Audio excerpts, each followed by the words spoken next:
Pendant que Brenda Bia vous montrait sa nouvelle maison de 5 chambres plus piscine en Suisse, qui a très certainement coûté plus de 2 milliards de francs CFA, et j'avance le chiffre de plus de 2 milliards de francs CFA parce que j'ai regardé des maisons plus ou moins comparables en ligne.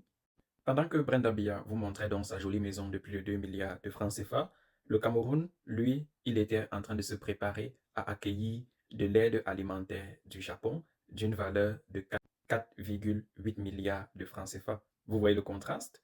Brenda Bia est dans une maison de plus de 2 milliards de francs CFA. Le Cameroun, lui, il n'a tellement pas d'argent qu'il a besoin de demander de l'aide alimentaire. Et ce financement pour l'aide alimentaire que le Japon a fourni est supposé aider les populations de l'extrême nord, du nord-ouest et du sud-ouest Cameroun. Il faut savoir que en ce début d'année 2026, nous avions déjà reçu des centaines de tonnes de riz et de médicaments de la part de la Chine. En 2025, c'était l'Inde qui nous envoyait également des centaines de tonnes de riz, de céréales et d'autres produits.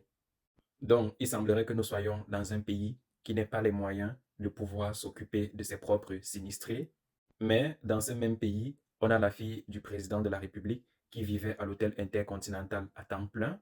Après l'hôtel Intercontinental, elle nous a présenté sa maison de 5 chambres plus piscine et il y avait des Camerounais qui applaudissaient dans les commentaires de cette vidéo-là. À mot de que mes félicitations pour ta maison, Brenda Bia. Je ne sais pas où Brenda Bia a déjà travaillé.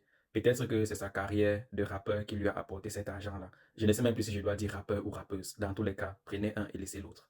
Toujours dans ce même pays qui n'a pas d'argent et qui a besoin d'aide alimentaire, notre président est en court séjour en Suisse depuis 70 jours. Et il n'est pas en court séjour seul, hein. Il est en court séjour avec plein de chindas, dont plein de serviteurs qui l'accompagnent. Et là encore, c'est le contribuable camerounais qui paye. Je ne sais pas si ce n'est pas possible de faire des courts séjours à Bamenda ou à Boya. À ce que je sache, rien ne se passe à Bamenda ou à Boya. Et s'il y a un conflit là-bas?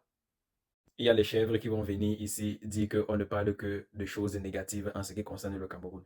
Il y a quoi de positif à dire sur la gouvernance du RDPC au Cameroun? S'il y a une information politique positive que vous voulez que je mette en avant sur le Cameroun, laissez-moi savoir en commentaire.